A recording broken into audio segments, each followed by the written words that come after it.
자, 개화기 정책 이제 흥선대원군에 대해서 봤으니까 이제 바로 뭐에 대해서 보는 거라고 할 수가 있냐면 흥선대원군이 이런 통상수교 거부 정책을 했지만 결국은 어떻게 됐다라고 하시면 우리가 문호를 개방하게 되지 그 문호를 개방한 사건을 우리는 뭐라고 얘기하냐면 강화도 조약이라고 얘기해. 그래서 우리가 드디어 강화도 조약을 하게 되는데 이때 연도 외워두자. 1876년 바로 우리가 문을 일본한테 열어. 그래서 강화도 조약이라고 하고 이걸 다른 말로 뭐라고 하냐면 조일, 수호, 조규라고 얘기하지.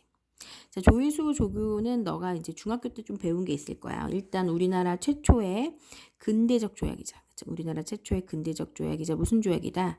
불평등 조약이다 라고 나와 있고 불평등 조약인 내용은 두 가지 이유 때문이야. 하나는 바로 여기에 이제 치외법권이라고 해서 일본 사람이 우리나라에서 범죄를 저질러도 우리가 처벌할 수가 없다는 거.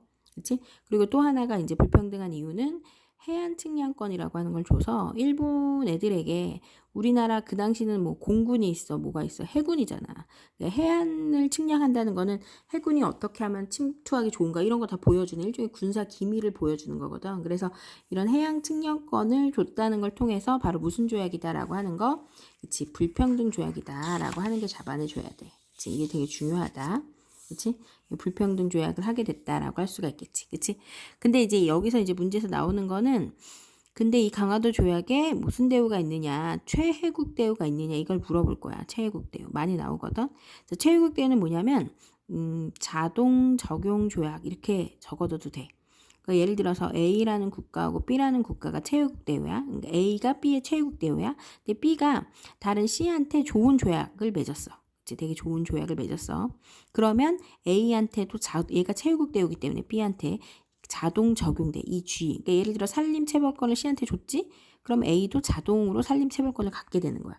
이런 걸 바로 최혜국 대우라고 얘기하는데 자 문제에서 강화도 조약 때 최혜국 대우가 있었다라는 말이 나온다면 이건 안 돼. 갖다 버려야 돼. 최혜국 대우가 처음 나왔던 거는 바로 이모군란 직전에 맺었던 미국과 맺었던 조미수호 통상조약이라고 할 수 있어. 그래서 조미수호 통상조약이 바로 최초의 최혜국 대우를 맺었던 조약이다라고 하는 거 일단 적어내주면 좋겠고 그래서 강화도 조약에는 무슨 게 없다? 최혜국 대우가 없다라고 하는 게 중요하지. 자, 지금 흥선대원군의 정책 받고 그 다음에 이제 강화도 조약은 바로 무슨 대우가 없다라는 거. 최초의 근대적이자 불평등 조약이지만 최혜국 대우가 없다라고 하는 것에 대해서 봤어.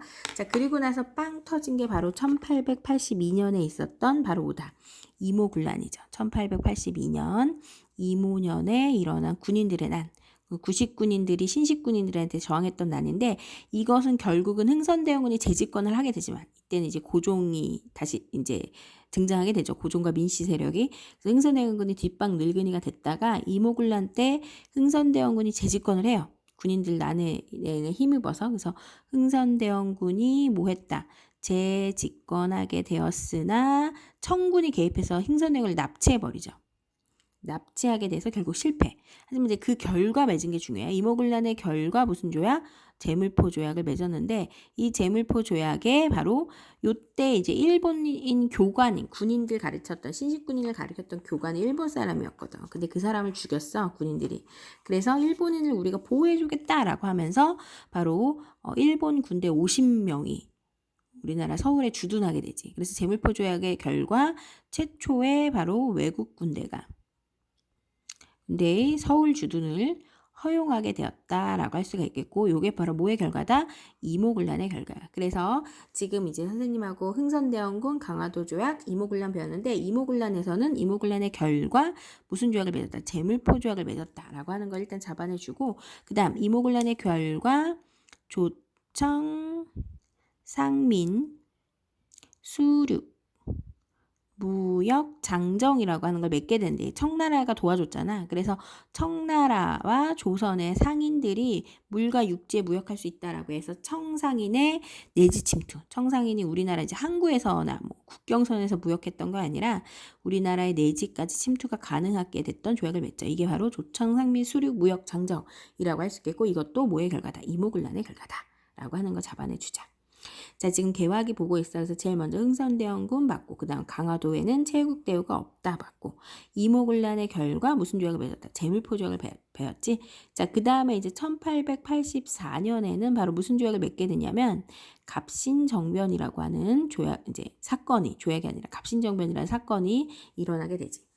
갑신정변이라는 사건은 이제 그 당시 우리나라가 이제 개화 정책을 추진하는 과정에서 온건개화파, 그다음에 급진개화파가 대립하던 상황에서 일어났다라고 할 수가 있어. 자, 온건개화파는 이제 민씨 세력과 정부 측이야. 청나라의 내정 간섭을 받으면서 개혁을 했던 사람들이지. 그래서 급진개화파 입장에서는 청나라한테 아부 떤다 이거야. 그래서 온건개화파를 뭐라고 하냐면 4대당이라고 부르기도 했어.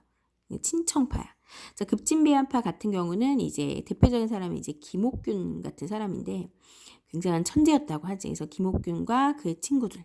근데 본인들은 스스로 이제 청으로부터 벗어나고 일본의 메이지 유신을 모방해야 된다. 메이지 유신이라고 하는 개혁을 모방해야 된다라고 생각을 했고, 그래서 제도 이런 것도 다 바꿔야 된다고 생각했던 개화파가 급진개화파야.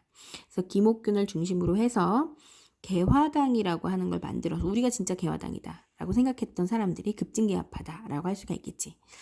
그래서 온건개화파, 급진개화파가 나눠져 있었던 상황이고, 이 당시 급진개화파의 기본적인 사상은 이제 문명개화론이라고 해. 문명개화론.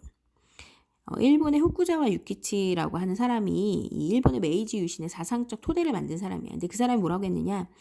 야만적인 사회가 결국 미개한 사회로 발달하게 되고, 미개한 사회가 이제 문명으로 나아가게 되는데, 이 야만적인 사회가 이제 아프리카, 미개한 게 아시아, 문명이 이제 서양이야. 그래서 이제 우리는 지금 미개 상태란 말이야. 그래서 이제 이 아시아를 벗어나야 돼. 그래서 문명개화론은 이제 탈아론이라고도 하거든. 아시아를 벗어나서 우리가 이제 문명의 세계로 뭐 해야 된다? 나아가야 된다라고 주장을 했던 것이 바로 이 후쿠자와 유키치이고 문명개화론. 그래서 다 바꿔야 돼. 서양의 걸 다 받아들여야 돼. 그래서 일본의 메이지 유신은 성공하죠. 이걸 받아들였던 게 이제 김옥균 급진개화파고, 이제 온건개화파 같은 경우는 이제 그 중국의 양무 운동을 모델로 해서 동도서기론이라고 해요. 동쪽의 도는 그대로 두고 서쪽의 기술만 받아들이자라고 하는 이걸 얘기해서 이제 뭐예요? 동쪽의 어떤 사상이나 종교나 제도는 그대로 두고 서쪽의 기술, 주로 군사 기술이죠. 이것만 받아들이려고 했던 것이 바로 이제 온건개화파예요. 그래서 두 개가 나눠져 있었던 상태에서 이제 우리 고종이 개화 정책을 하다 보니까 돈이 부족한 거예요. 그래서 얘네들을 이제 불렀죠.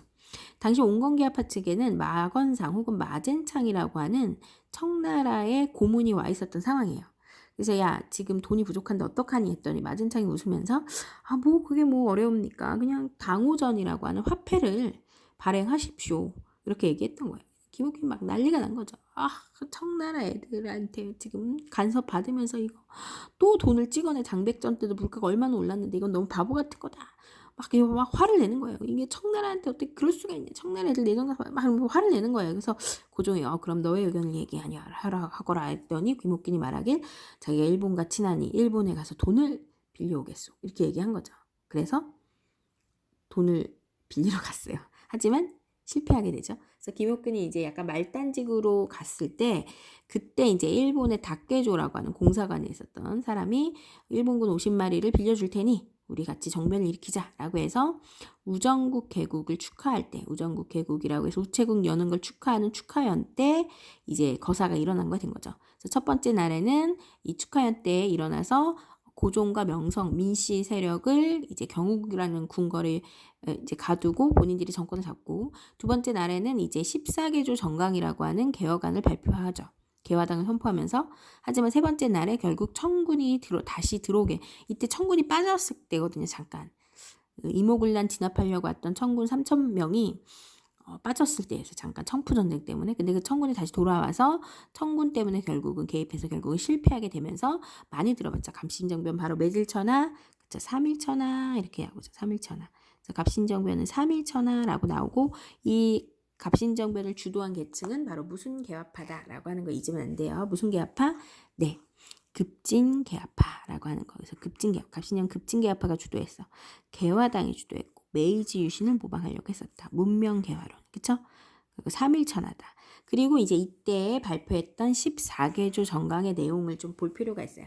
14개조 정강의 내용을 보면 일단 청을 되게 싫어해. 그래서 청나라에 행했던 조공제도 이런 거 하면 안 돼. 이런 얘기 들어가 있는 거죠. 조공제도 하지 맙시다. 라던가, 그죠?